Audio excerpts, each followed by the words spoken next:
Well, good evening. It is April 8th, 2024, and we are going to go ahead and get started. And as we customarily do, we'll just take a few minutes to talk a little bit about a concept as we get ready to have a guest join us. But I strongly encourage anyone that would like to call in that they do so. I'll make sure that you can see the call-in information on the screen there.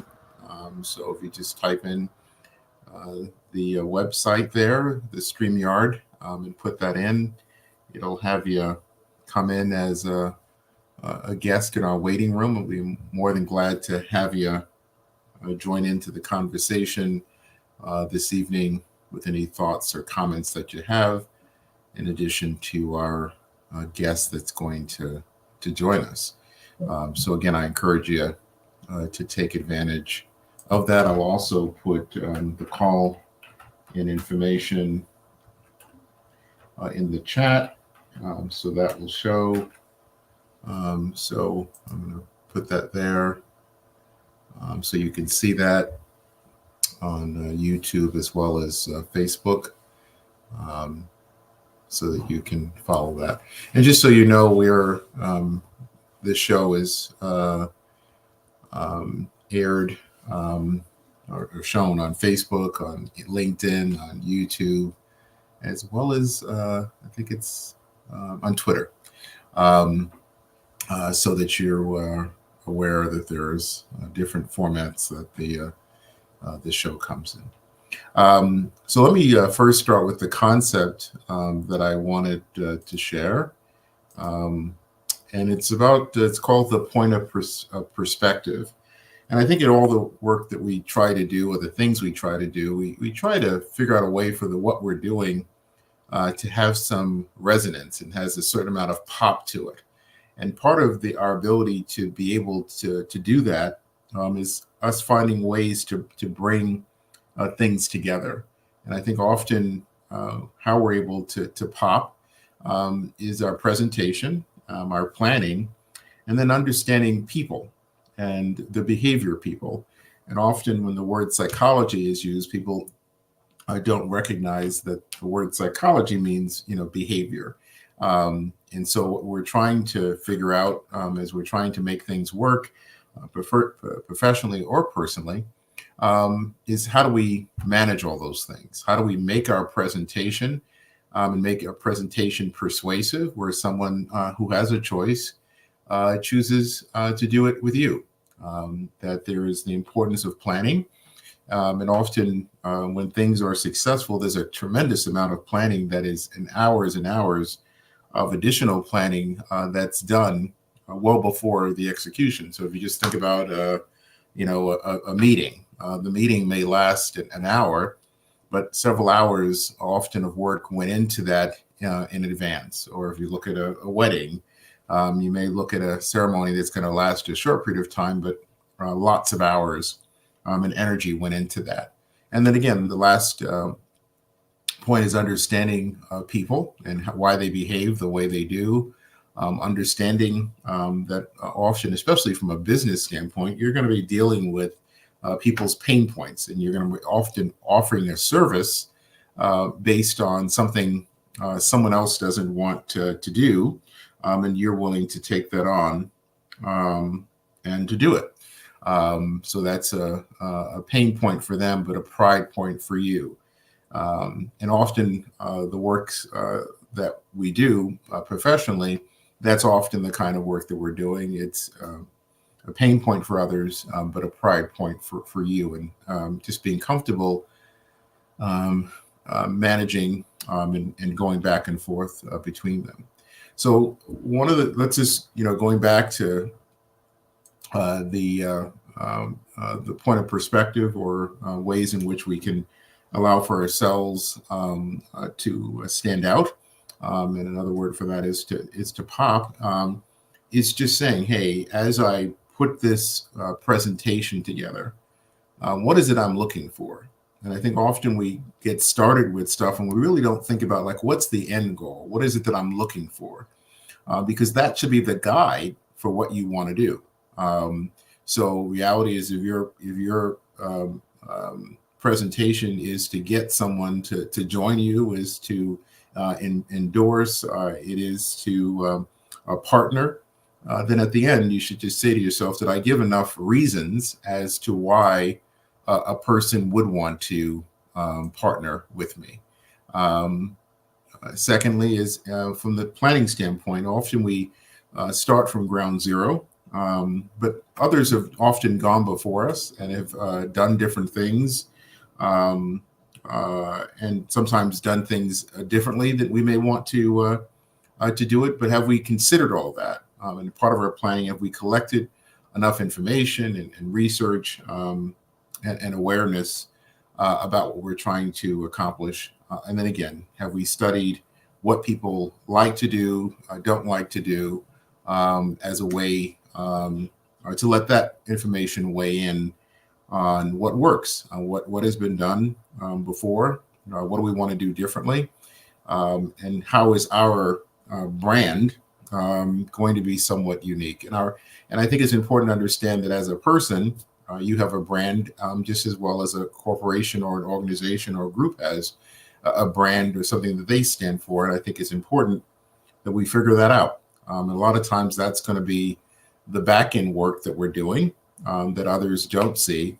But it is equally important for us to be successful, is that we've put in that time to work on our presentation, to work on our planning, and to work on our understanding of the behavior of other people, and what motivates them to do the things that they do. So I hope that that's a helpful thing for you to keep in mind as you put things together for yourself and with others, that you keep in mind that it's the and. It's not like, oh, was my planning really good, or was my presentation really good, or was my understanding of people and their behavior really good. It's the beauty is going to come from your ability to bring all those things and all those components together, and to make sense of all of that at one particular time. That's going to often be the thing that sets you apart. And just recognizing that people have choices, and your job is to try to encourage them to keep choosing you. And part of that is to recognize you're on a journey, not at a destination. I think any person, business, organization that believes that they've arrived and there's nothing that needs to change will find themselves eventually extinct. That often the longer you've been around, the more changes you're going to have to make. And sometimes people think it's just the opposite, is that if I've been around a long time, I've stayed stagnant, stayed steady. But often the reason that they have last as long as they have is that they've made modifications along the way.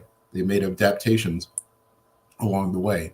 And especially when you look at businesses as an example, when you think of the telephone, especially for people of my age, what it was like when you were when you were younger, as to what telephones are like now.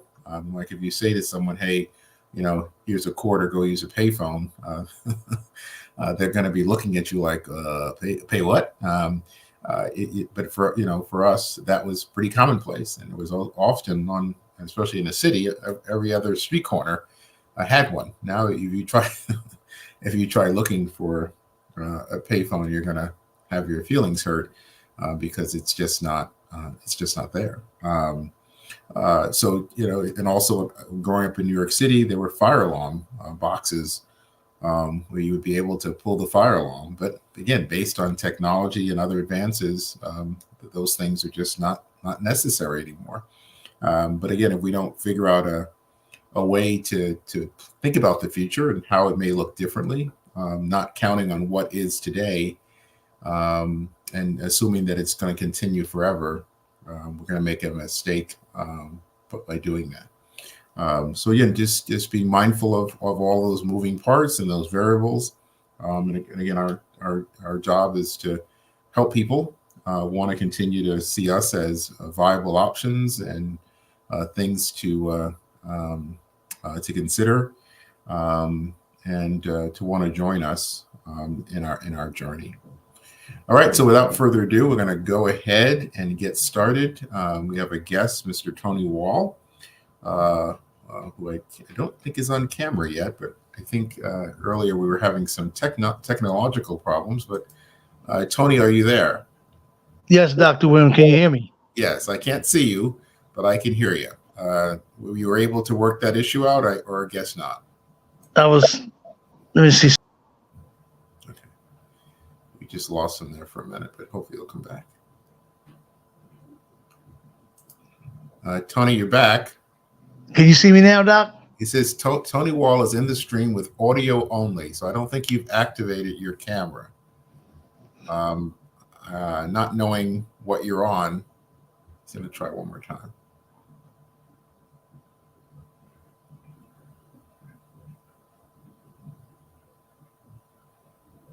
All right, so while we wait for Mr.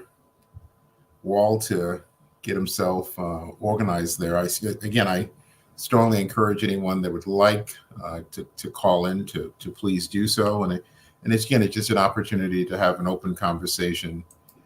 So Tony, you're back, but it says again with audio only. I don't understand it. That's okay. No, why don't we go ahead with what we got, and maybe what I can try to do, Tony, since you're such a sexy guy, maybe I can try to find a picture of you. I know I have something on Facebook. So let me just see if I can find something there, and maybe we can put that up. But Tony, why don't you go ahead while I do a little research to talk a little about who Tony Wall is. And we didn't have a chance to do a debriefing, but I just always encourage people to be mindful, because what you say is going to be here forever. So introduce yourself any way you feel comfortable, but talk with us about who Tony Wall is. One second. Well, okay. Sorry, Tony. Tony, can you hear me now? Yes. Okay. So I was saying, Tony, we're going to work around this. I'm going to try to see if I can get a picture of yourself to post on there. But if you could just share with people a little bit of your background. And again, I don't know if you heard me, but just be mindful that this is going to be on the internet forever. So don't say anything that you may one day want to. Right. Okay. So Tony, if you don't mind just describing to people who Tony Wall is. I'm an entrepreneur. I'm a man of God. That's number one. And I started out years ago as a young guy. I always wanted to do some kind of cleaning for my neighbors. And that's what made me go into the cleaning business, because all my neighbors wanted something done as a young guy. When I was a young guy, I was clean some of their basements, clean their steps off and shovel their steps off with the snow and things like that. And so that stuck in my head to go into the cleaning business as I got older. But on working my way up through high school, I was working for a cleaning company around my neighborhood. And then I went into the Army, and I said, when I come out the Army, I'm going to get my own cleaning business. And that was like in 81. And so ever since I came out, I just started working hard, staying in church, number one. That's number one, staying in church, trying to do the right thing, and listen to my parents and to elders, and just trying to take heed to life itself. And as I was growing more and more in the cleaning business, learning more and more from a lot of people, I started getting good and things started happening for me. So I started saving my money, working hard and just saving my money and buying different equipment and machinery, trying to keep up what was going on with the world today. Mm-hmm. And so the Lord blessed me, and I have like 5 or 6 trucks right now, and wow. I have some snowplow trucks, 2 of those also. So I just kept the faith and kept trying to do good work. I try to do not good work. I try to do great work because this is how I live. This is how I eat. I don't have a clock to punch, so I got to come and do great work. You can't do work like the guy around the corner, good work. Anybody can do good work. You got to try to do great work so you can stand out. And when somebody call you back, if they're not pleased, don't come back mumbling. Just go back and do whatever, make the clients happy, make them pleased, so they can always call you back. So that's what I try to do. And some people, you can't please everybody, but still you try to do. You got to wake up every morning and saying that you're going to do a great job as you continue to pray and believe God to go before you to help you. So that's what I do. That's what keeps me going for 40-something years. I've been cleaning floors and buildings all over. So, and I just thank God that I got faith and I believe it, and I just try to do the right thing. That's what I do every day. Keep the prayer going every day and believe in it. Believe in yourself and believe in the Lord that gives you strength, the Lord Jesus Christ. So that's what I do. So I just thank God for Dr. Williams for giving me the opportunity to come on here and share what the Lord done for me and let me do work for him, for all his properties and things like that. And I pray to God I do a great job every time I go there. That's what I'm believing God for. And Tony, one of the things that I think is unique about you is your level of humility. I think for a lot of people, being an entrepreneur, I don't think they realize that they're going to deal with someone's pain point, something that most likely they don't like to do, they don't have the time to do, but whatever the reason may be, that your service is going to provide something that they need to have done and something they may not want to do, but you're in service. Yes. It's hard for a lot of people to recognize the importance of recognizing that you're going to be in service. They seem to struggle with that. So how are you able to be comfortable with being in service to other people? Well, this is what I signed up for. So I just got to keep the focus and knowing that a lot of people don't want to do no cleaning. So that's why they call people like me. So I'll get down and clean that toilet. I'll clean them floors. I'll clean that furniture. I'll clean whatever. As long as I know I'm going to get a reward when I finish, they're going to pay me. So I just thank God that I don't try to charge people, overcharge people. I don't try to get over on people because I'm working unto the Lord. And if you don't do a great job and then you try to get over on people, you won't be blessed. So don't surround yourself with people who try to get over on people, because you will never be blessed. And you work unto the Lord, God watching everything you do. So that's why I try to be fair and I try to do a great job for people. And what are some of the things that you've been able to accomplish by this service that you're in? I did get a picture, so you will have a picture on the screen, so people have some idea of how you look. But the picture that I have got has you with your stylish sunglasses and your gold chain and probably your Gucci hat. So I know you've been able to accomplish some things materially, but it also seems that your spirituality is also an important part of who you are as a person. But how have you balanced your awareness of how to spend your treasures and how to share your treasures with yourself and with others? How have you been able to figure out in that way what's the difference between right and wrong? Well, when you get blessed, it's not only for you, it's for other people, less fortunate people. So what I was doing years ago in the early 80s and 90s, and still today, I go to a lot of shelters and I see homeless guys and people, women, and on the streets and the facilities, and I let them work for me, and I don't treat them like they homeless or they on drugs, whatever. I pay them an honest day's work of wages. So I let them know, and I feed them, and as long as they do a great job, I treat them just like they're a human being, no matter what's their hang up, their shortcomings, their habits, whatever. I still bless them, and I let them know. Some of them, they can get themselves together if they want to, and I don't mind letting them work for me. As long as they stay the focus, don't do no shady stuff, no stealing or no lying or nothing like that, because I don't want to be around that. So I always give back because God blessed me to give to them as well. So I don't want to keep it all for myself. So that's why I find time to go to all the shelters, look out for a lot of guys when people kick them to the curve. I'm not going to do that because you never know. I could be like them people next month or next week. So I don't look down my nose on people like that. I just try to help people out all across the city. I've been doing that for years.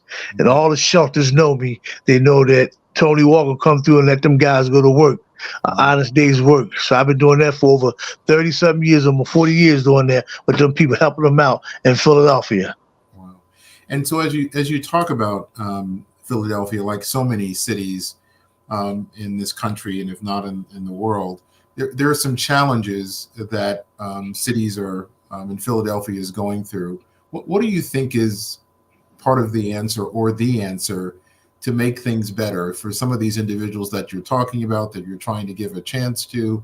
But I think you realize a lot of times it seems like life hasn't given them a chance, and they're really struggling. So if Tony Wall was in charge of everything, what would be some of the things that you would do to try to make things better for more people? I would go and I would establish a lot of programs out here. And I would I would make sure it be stipulated that they got to finish the program. I would give them like a few years, like they're doing now, some programs out here now. They're not going to get just a handout. They're going to work for theirs. They're not going to be drinking and drugging and doing nothing like that. They're going to be tested all the time, urine tests, drug tested. And we're going to, we get their minds back, when they was on that road of Damascus doing dumb stuff of the devil. So we're going to get their minds back and let them know that they still, part of the population, they still human, and they get another chance to get it right. So I would do things like that. I would establish all kind of sites across Philadelphia, Jersey, and Delaware, all the surrounding areas, and just programs for them and make it really, I'm talking about really a stiff penalty. Like, hey, you want this? You want your life back? I'll let you work for it. You're not getting no handouts. You're going to get out here, clean floors, clean carpets and floors and buildings and general cleaning, and get yourself together and take care of your personal hygiene. Get yourself together. Be the man that you are supposed to be before the foundation of this world, and be the woman that you're supposed to be. So I would just give them back their identity. That's what I would do for them. All these programs out here, that's what I would start, some programs for them. And hopefully this mayor would do that to get the new mayor in Philadelphia, would do something like that. She talked about it. Yeah. And I think, Mr. Wall, I think you talk about, giving them and treating them with a sense of dignity. And I think that's, a major part of what I'm hearing from you is that, as Cheryl said, they're no worse, no better, no worse than you. And, God's blessed you. Your job is to figure out a way to pass that on. Yes. But one of the questions I have, Mr. Wall, is that when you look at some of your peers and other people of your generation, what has been some of their outcomes? Were you just a person who had a lot of other people around you that were entrepreneurs? When you look at some of your friends from when you went to school, what has been the outcome for some of your other contemporaries? And what are your thoughts about whatever those outcomes have been? But first, what have they been like? Some of my peers, I was inspired by a lot of people as I was a young guy. My goal was, first, I wanted to play basketball. I thought I was going to make it to the NBA. And I was very good in basketball. So I played all over Europe and everything like that. And basketball, I was very good in basketball. Sunny Hill League for 7 years, and I wasn't even in college. So my game must have been all right. So I had a lot of people that I looked up to, like my father. He worked hard, to raise 5 boys. And so I just thank God for that. So I looked at a lot of people around me, don't matter what color, but mainly a lot of black folks, and I saw them just kept their nose to the grind. Nobody gave them nothing. And so those are like idols to me. I looked up to them. I said, wow, if he can get this, one day when I get his age, I'm going to get it. That inspired me by keep on working hard, and save your money, do the right thing. And one day you'll be able to have a nice car. You'll be able to have a nice family and a house and things like that. You ain't got to look over your shoulder because you didn't steal it. You worked hard for it, and you appreciate life more better. And what you get, you appreciate it more when you work hard by the sweat of your brow. That's what I was taught. And so that's what I look up to, people like that who worked hard for this. Like a person like you, Dr. Williams, I look up to you. Yeah. Well, again, as I said earlier, I think that your story is a unique story, and I think you really are trying to do something special. And anytime we've had any issue, you're right there. And I mean, from a service standpoint, I mean, I'll call Tony a Monday morning, and if he can fit us in Monday afternoon, but at the worst Tuesday, and he's going to be there, and he's going to be there with a positive attitude and get it done. And if we have any concerns, he'll be right back out to address them. And the concerns are very few and far between. So I truly admire you as a vendor, as an entrepreneur, as a man, and wanting to do everything you possibly can do to help out. So we're honored to call you a partner in the work that we do. And one of the kids said years ago that the agency that the children's agency that we run is called Child First. But one of the kids said, this agency ain't Child First, it's Carpet First. You care more about this carpet than you do about us kids. Which is, I don't think, I get in trouble lots of times because it's the other way around, where people feel I care more about the clients than I do about other things. But again, it's about the end and trying to bring all that stuff together. But again, I sincerely appreciate you being a partner to help us keeping our floors and our environment clean and organized. And I don't think people realize that in the work that most of us do in serving other people, coming into an environment. That's why I always, on Facebook, I always like your pictures. Sometimes I look at them and I realize those are my floors. That's right. That's right.